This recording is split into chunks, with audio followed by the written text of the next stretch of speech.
So guys, I'm not really sure how to explain what's in this bag, but let me just show you. I'm not sure if you can see.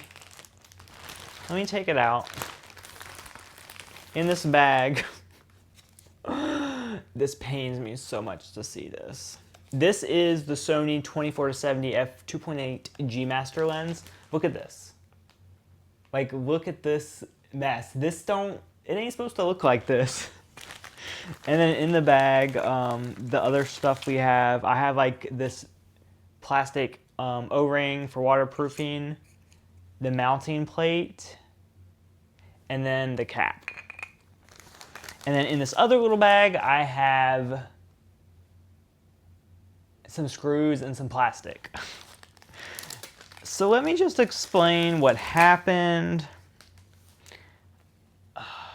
This lens is my favorite lens I've ever used, and it just pains me to see it in this condition right now. The glass, guys, is perfect. Like, I don't know if you can see that, but look.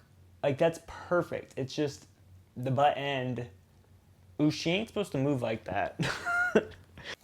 Also, to point out, I was kind of shocked that it broke so easily.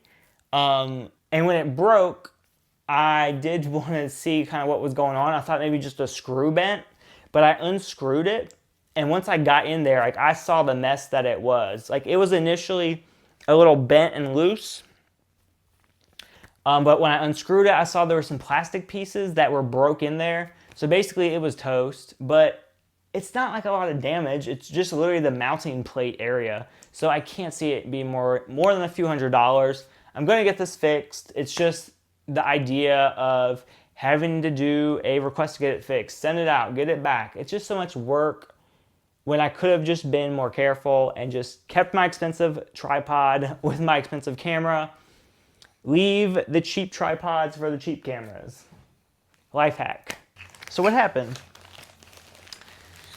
It was about a month ago, and I haven't really made a video on it because sometimes when YouTubers make mistakes and they make a video on it, people just take the opportunity to bash them and throw dislikes at them, but whatever. I was gonna make a video and just say, look at me, I'm dumb, I broke a lens, feel sorry for me, hit that like button, etc. But I wanted to take the opportunity to like actually use this as a learning experience and share it with you guys. So, how this lens broke. These guys back here are bad for you. If you have an expensive camera with an expensive lens, I would not advise using these bendable type tripods. So this is a little mini JOBY tripod. This is for like a smaller phone or camera. And then this is a big one. So this is the one that actually killed my lens that was over $2,000. So this one I have my Sony RX100 on right now. So this is probably the most weight I would ever put on it again, just because these tripods are so freaking, like, you can't predict what they're gonna do. You can, you know, set them up perfectly, get them balanced, but like if the ball isn't perfectly tight, or if it's worn out, or if these balls are worn out, you're gonna have a bad time. So, and no, like I did not go over the weight limit. So the weight limit on this tripod, I checked my Amazon history from like 3 years ago. The weight limit is like 6 pounds on this. And I did the math for my Sony A7rIII and the 24-70 lens. So the camera itself is 657 grams. The lens itself is 886 grams. The total is 1543 grams. Convert that to pounds is 3.4 pounds. So about half of the weight that this tripod can hold. Where it gets worse is that I love that Sony mirrorless cameras are so small and capable, but their lenses are ginormous, so it makes them very out of balance. So the lens weighing more than the camera, even if you have this tripod perfectly level, it can still tip over.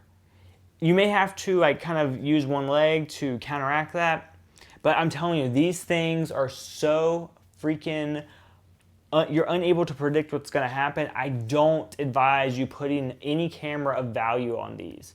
Like this camera right here is like $1,000, but I'm pretty confident that it has a pretty good center of gravity. Like there's nothing that's really sticking out that's going to make this tip over.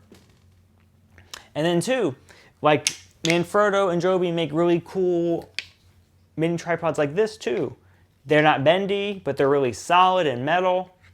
But these just aren't really cut out for really expensive cameras either, because they have this little ball head right here.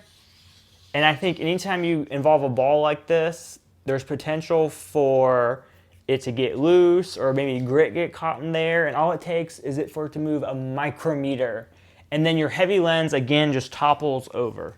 So basically what happens, I was filming with my camera. I wanted to kind of push it back even farther.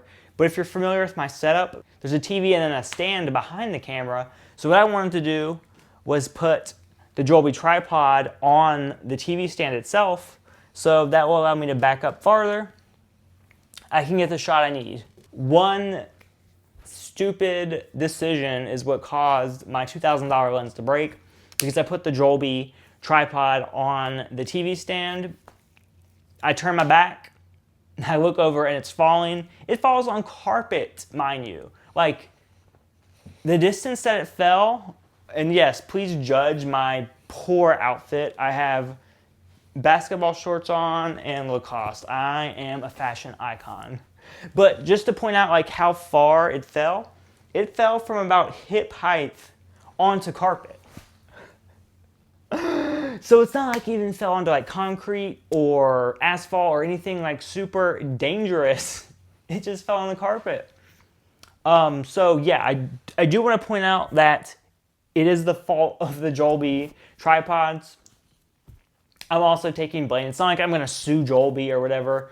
They do have a weight limit, which is a little deceiving, but you also have to realize that these newer cameras are so out of balance. If you have a huge lens and a small body, it's harder to balance them on something like this. So from now on, I'm literally just going to be putting my expensive camera on a very solid tripod. I don't know if you remember what my setup looks like, but here it is. Here's my setup. So I have this on a Manfrotto 055 tripod. I've used this thing forever. And then a Manfrotto fluid head, so it's super easy to move. This has been my tried and true setup right here. And from time to time, I'll use the Joby. And look, I just grabbed the side and it bent like that, so easy. So you can just see what happens. The only time I grab the Joby is when I just want like a unique shot. Like if I want the ability to like spread the legs out.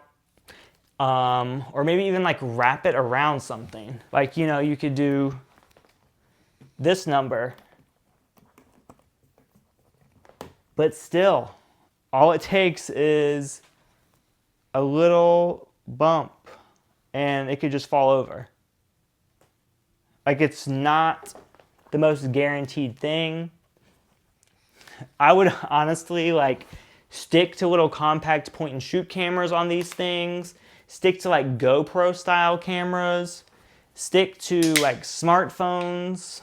Like these definitely have their place, but I think over time, like time also gets to them. Like they become looser and they just become a lot more prone to not being balanced and falling over. So guys, please just take my warning.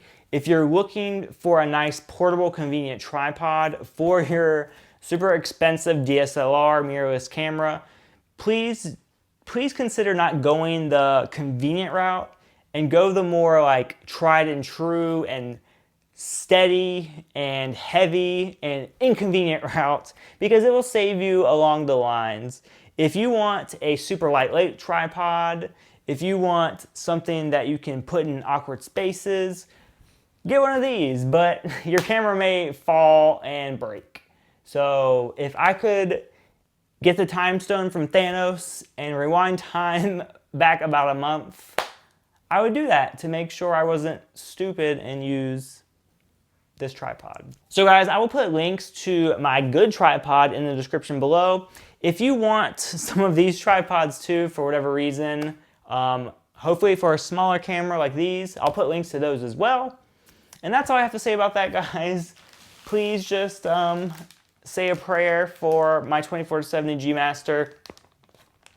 I had to put this thing in a bag because just seeing it out made me super depressed. All right, guys, have a great day. See you later. Bye.